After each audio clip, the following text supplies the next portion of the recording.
My name is Aaron Wallace. I'm 41. And the last time my family saw me, I was being handcuffed in their driveway. That was 8 years ago. 8 years since my brother Marcus called the police on me, claiming I was high on something and dangerous to the kids. 8 years since my mother chose his word over mine, since my father looked at me with disgust and said I was no daughter of his. 8 years since they watched me get dragged away in a squad car while the neighbors whispered and pointed. They never asked what really happened. They never questioned why the charges were mysteriously dropped 3 days later. They just moved on without me. I became the family shame. The cautionary tale whispered about at Christmas dinners I was no longer invited to. Poor Erin, they'd say. Such potential. But she threw it all away on drugs. Marcus would shake his head sadly whenever my name came up, playing the concerned brother so well that even I almost believed his performance. The truth? I was working undercover for the DEA, 18 months deep in a methamphetamine distribution network that stretched from Atlanta to Miami. The arrest was staged, part of an elaborate operation to establish my credibility with the very people my family thought I'd become. But my cover was so deep, so complete that even those closest to me couldn't know, especially those closest to me. The hardest part wasn't the dangerous work or the sleepless nights. It wasn't watching my family's faces that night, seeing genuine fear and disappointment where there should have been trust, seeing Marcus's calculated satisfaction as he painted himself the hero, protecting everyone from his unstable sister. But Marcus had his own secrets. While I was risking my life to take down drug networks, he was building one of his own. Small time at first, stealing prescription pads from the medical practice where he worked as a technician, selling pills to college kids. Then he got greedy, started cooking meth in the basement of the family lake house, the same place where we'd spent summers as children. I knew because I'd been tracking him for 6 months. The irony was exquisite. While my family mourned the daughter they thought they'd lost to drugs, their golden boy, Marcus, the responsible one, Marcus, the family favorite, was becoming everything they feared I had become. And he was good at it. Careful. Used his medical knowledge to create a purer product, his natural charm to build a loyal customer base. He almost got away with it. The day of the raid was deliberately chosen. Our parents' 40th wedding anniversary. The whole extended family would be there. Aunts, uncles, cousins, family friends. Marcus had planned it perfectly, knowing that after 8 years of silence, I wouldn't dare show my face at such an important family gathering. He was half right. I did show up. Just not the way he expected. I arrived at 3:17 p.m. in an unmarked black SUV, followed by 3 DEA tactical vehicles and a command unit. The anniversary party was in full swing in the backyard. White tablecloths, string lights, the works. Through the window, I could see Marcus holding court at the head table, regaling everyone with some story that had them laughing. The same smile he'd worn 8 years ago when he called 911. I watched for a moment before getting out of the vehicle. My partner, Agent Sarah Chen, adjusted her bulletproof vest and looked at me with concern. "You sure you're ready for this, Wallace?" I straightened my DEA windbreaker and checked my service weapon one last time. I've been ready for 8 years.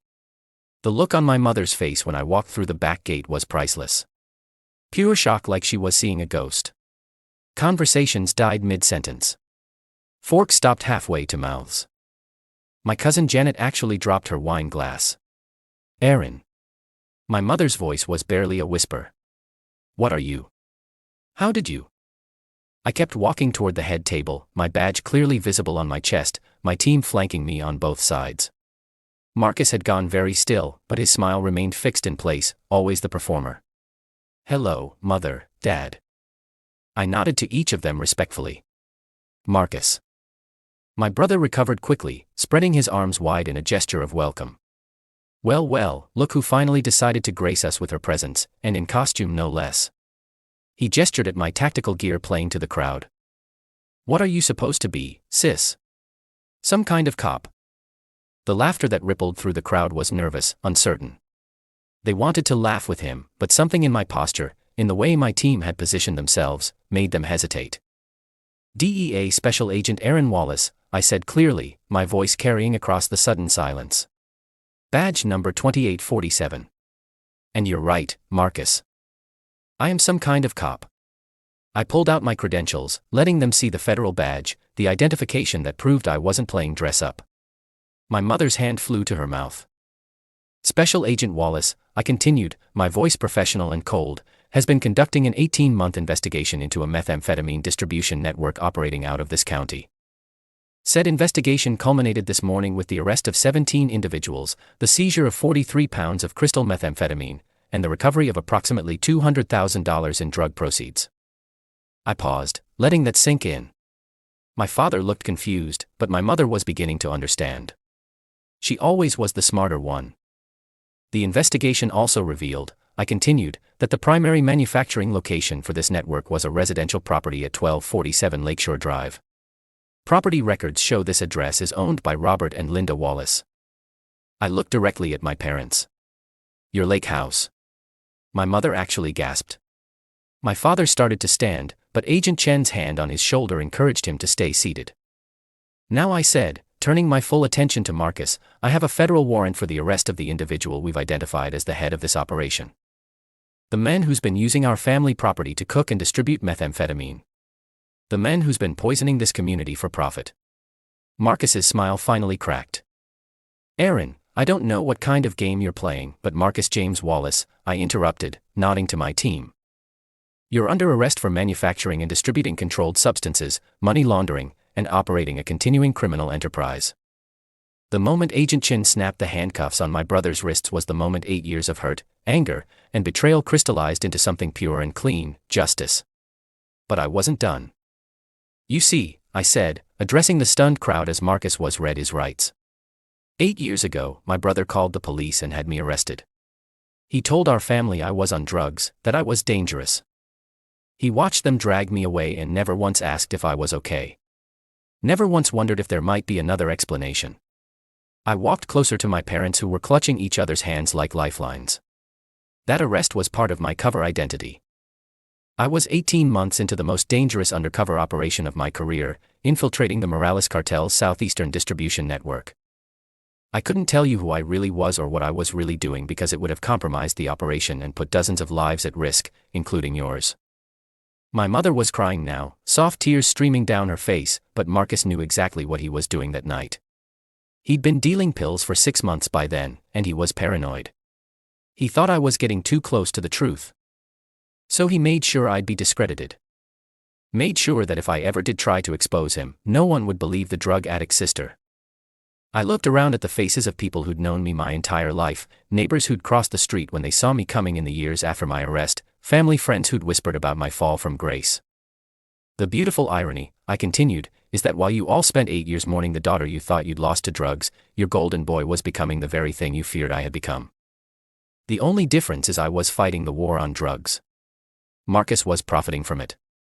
Agent Chan approached with Marcus securely in custody. His face had gone completely white. And for the first time in 8 years, he had nothing to say. Before we take Mr. Wallace into custody, I announced I should mention that as part of our investigation, we've also recovered financial records showing he's been systematically stealing from his employer, Memorial Medical Practice. For the past 3 years, Dr. Harrison has already been contacted and is cooperating with federal investigators. That broke my father. He buried his face in his hands and started sobbing. Great heaving sobs that shook his entire body. My mother just stared at me with wide, horrified eyes. Aaron, she whispered. Oh, sweetheart. We didn't know. We never knew. No, I said quietly. You didn't ask. I watched as they loaded Marcus into the back of a federal transport vehicle. His perfectly styled hair now disheveled. His expensive shirt wrinkled. 8 years of carefully constructed lies crumbling in the span of 10 minutes. Agent Chen handed me a thick manila folder. Property seizure documents, she said loudly enough for everyone to hear. The lake house, 3 vehicles, and all financial assets connected to the drug operation per federal asset forfeiture laws. I opened the folder and flipped through the papers, making sure my parents could see the official seals, the federal court stamps.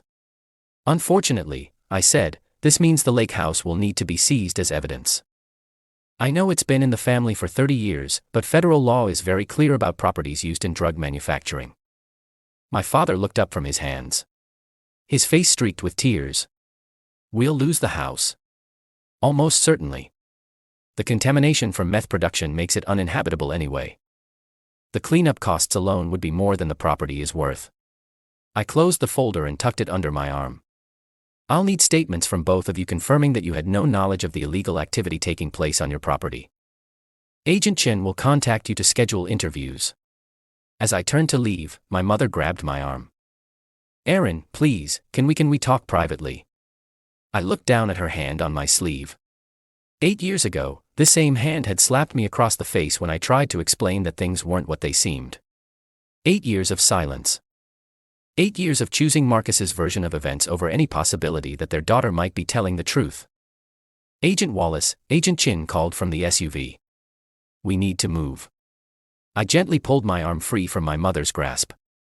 I'm sorry. I'm needed elsewhere.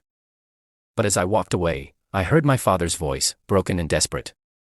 We failed you. Oh God, Aaron. We failed you. I stopped walking. For just a moment, I was 8 years old again, running to my father after skinning my knee, trusting completely that he would make everything better. Then I remembered the look on his face when he called me no daughter of his, and the moment passed. Yes. I said without turning around. You did. The drive back to the field office was quiet. Agent Chin kept glancing at me in the rearview mirror, but I stared out the window at the familiar streets of my hometown, seeing them clearly for the first time in years. You okay? She finally asked. Yeah, I said and surprised myself by meaning it. I think I really am. 3 weeks later, Marcus was sentenced to 15 years in federal prison. The lake house was demolished after environmental services declared it uninhabitable due to chemical contamination. My parents lost their life savings paying for lawyers and cleanup costs. I didn't attend the sentencing. I was in Colombia working another case, doing what I do best, taking down the people who poison communities for profit. My mother sends me letters now. Long handwritten apologies that arrive at my office every few weeks. She tells me about the family dinners that are too quiet now, about how my father hasn't been the same since that day. She begs for forgiveness, for a chance to make things right. I file them away unread after the first few lines because some betrayals cut too deep to heal, and some truths come too late to matter. They chose Marcus over me when it counted, when I needed them to trust me despite the evidence of their own eyes. They chose the comfortable lie over the difficult truth. But I also learned something that day, standing in that backyard surrounded by the ruins of Marcus's carefully constructed deception. I didn't need their approval or their love to be whole. I had found my own family in the DEA. People who trusted me with their lives and whom I trusted with mine. Sometimes the greatest revenge isn't about making someone pay. Sometimes it's about realizing that their opinion never mattered as much as you thought it did. Sometimes it's about walking away and never looking back. My name is Aaron Wallace. I'm 41 years old, and I'm a DEA special agent who has spent the last decade protecting communities from the very poison my own brother was spreading. And for the first time in 8 years, I sleep peacefully at night.